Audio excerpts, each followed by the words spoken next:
Sorry, uninstall ചെയ്തോളാം, ഞാൻ delete ചെയ്തോളാം. അതെ, എന്നെ മതി. ഇനി വേറൊരു പെങ്കൊച്ച് ഇനി വേറൊരു പെങ്കൊച്ച് എന്റെ ജീവിതത്തിലില്ല. അത് ഉണ്ടോ?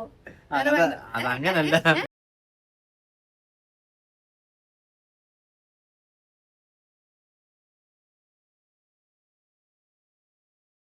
ഫോട്ടോ വീണ്ടും കാണിച്ചു തരുന്നത്.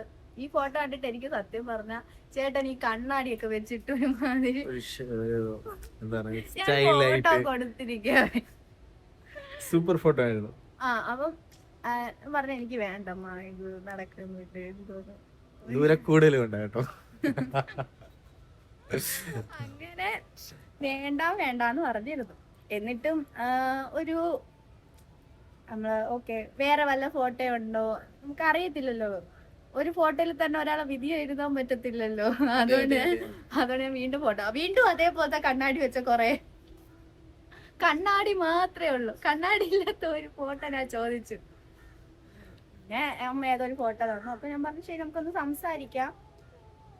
ഇനിയിപ്പം ഫോട്ടോ നോക്കിയിട്ടത് ഒരു കാര്യമില്ല, അത് സംസാരിച്ചു നോക്കാം. എനിക്ക് സംസാരിക്കാണ്ട് നമുക്കൊരു പെട്ടെന്ന് അത് പെണ്ണാണ് അങ്ങനത്തെ അതിലൊന്നും വലിയ താല്പര്യമില്ല.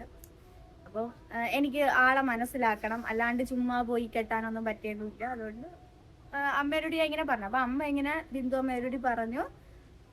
അങ്ങനെയാണ് ആളെന്നെ വിളിക്കുന്നതും ദേഷ്യപ്പെടുന്നത്. എന്നെ ഭയങ്കര ദേഷ്യം.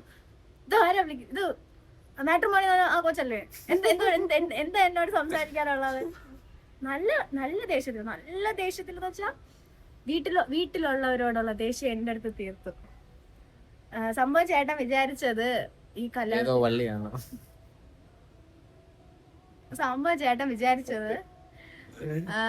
എന്തോ എനിക്ക് ലവർ ഉണ്ടെന്നോ അങ്ങനെ എന്തോ പറയാന്ന് വിചാരിച്ചാണ്. എന്താ പറയാ, അല്ലാതെ ഒരു പെങ്കൊച്ചു വന്ന് അതല്ലേ ഫസ്റ്റ് ചിന്തിക്കുള്ളൂ. എന്ന് വെച്ചാൽ എനിക്ക് ചിലപ്പോൾ ലവർ ഉണ്ടാകും, ചിലപ്പോൾ ഈ കല്യാണത്തിന് പിന്മാറണമെന്നൊക്കെ പറയാൻ വേണ്ടിയായിരിക്കും വിളിക്കുന്നതെന്ന് പറഞ്ഞിട്ടാണ് എൻ്റെ അടുത്ത് ദേഷ്യപ്പെട്ടെന്നാണ് ഇയാൾ പറയുന്നത്. അല്ലേ ഏട്ടാ? അതെ അതെ അതെ അതെ. അപ്പൊ അങ്ങനെ അത് കഴിഞ്ഞു. സംസാരിച്ചിട്ട് എന്തോ ചെറിയൊരു കുഴപ്പമില്ല, ആള് കണക്ട് ആവുന്നുണ്ട് നമുക്ക് ഓരോ കാര്യങ്ങളിലായാലും. അല്ലേ, കണക്റ്റഡ് ആയിരുന്നു എന്തൊക്കെയോ. ഇൻട്രസ്റ്റുകളൊക്കെ ഏകദേശം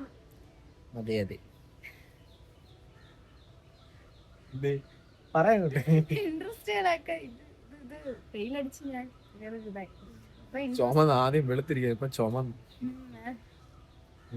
അപ്പം ഇൻട്രസ്റ്റുകളൊക്കെ ഓക്കെ പരസ്പരം ഓക്കെ ആണെന്ന് തോന്നിയിട്ടാണ് ഞങ്ങൾ എന്ത് ചെയ്തത്. ചേട്ടന് ഭയങ്കര ടെൻഷൻ എന്തായിരുന്നു എന്ന് പറയാ മീറ്റ് ചെയ്യാനുള്ള? എനിക്ക് ടെൻഷനൊന്നും ഇല്ലായിരുന്നു, എന്നെ ഇഷ്ടപ്പെടുമെന്ന് എനിക്കറിയായിരുന്നു.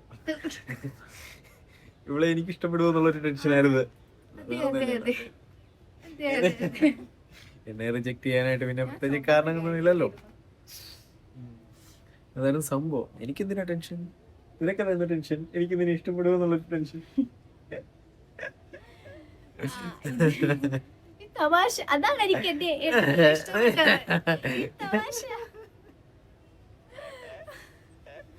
തമാശയിലാണ് ഗൈസ്, ഈ ചളിയിലാണ് ഗൈസ് വീണത്.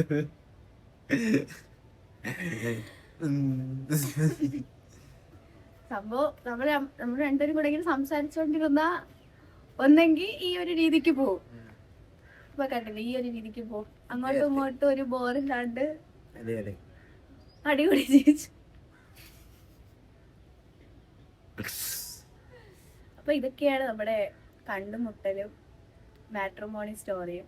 ആർക്കും വിശ്വസിക്കാൻ പറ്റില്ല. കാരണം എന്റെ നാട്ടിൽ ഇപ്പൊ നമ്മുടെ ഒരു പത്തനംതിട്ട ട്രിവാൻഡ്രം എന്നൊക്കെ പറയുമ്പോഴത്തേക്ക് എല്ലാരും പറഞ്ഞ പ്രേമിച്ചതാണോ മാട്രിമോണി വഴി അല്ലെങ്കിൽ ബ്രോക്കർ വഴിയൊക്കെ അല്ലേ. അപ്പൊ അടുത്തുള്ള ആൾക്കാരെയൊക്കെ അല്ലേ നോക്കുള്ളൂ. അപ്പൊ ഇത്രയും ദൂരം എന്നുള്ളൊരു ഇത് വന്നപ്പോ കൂടുതൽ ആൾക്കാർ ചോദിച്ചാൽ പ്രേമിച്ച് കിട്ടുന്നതാണോ അല്ല ഗൈസ്, അല്ല.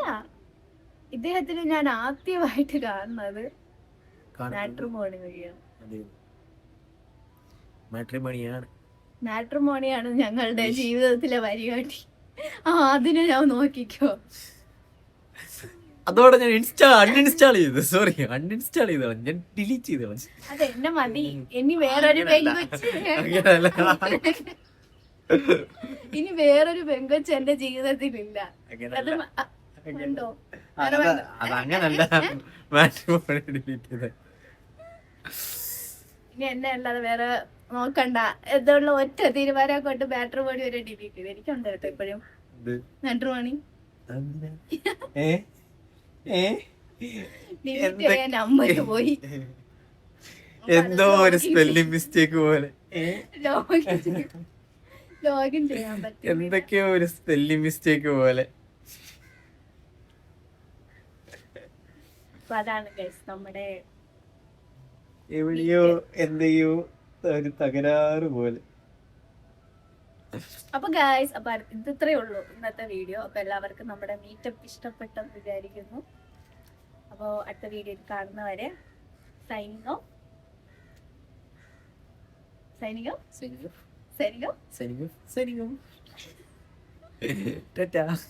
Vishnu Rajashree vlogs. Bye. Okay, best day, നമ്മുടെ ലൈഫിലെ ബെസ്റ്റ് ഡേ ഞാൻ ഒരുമിച്ച് പറയാം. 1 2 ഞാൻ ഓർക്കട്ടെ. അയ്യോ ഏതായിരുന്നു? Ready, 1 2 3. ഞങ്ങളുടെ നെക്സ്റ്റ് വീഡിയോ Q&A ആണ്. അപ്പോൾ ആർക്കെങ്കിലും എന്തെങ്കിലും ചോദിക്കാനുണ്ടെങ്കിൽ ഇതിൻ്റെ കമൻറ്റ് ബോക്സിൽ ചോദിക്കുക. ഞാനപ്പോൾ അതിൽ അടുത്ത പ്രാവശ്യം ഉത്തരം പറയാം. അപ്പോൾ എല്ലാവരും സബ്സ്ക്രൈബ് ചെയ്യുക, ലൈക്ക് ചെയ്യുക. അപ്പോൾ അടുത്ത വീഡിയോയിൽ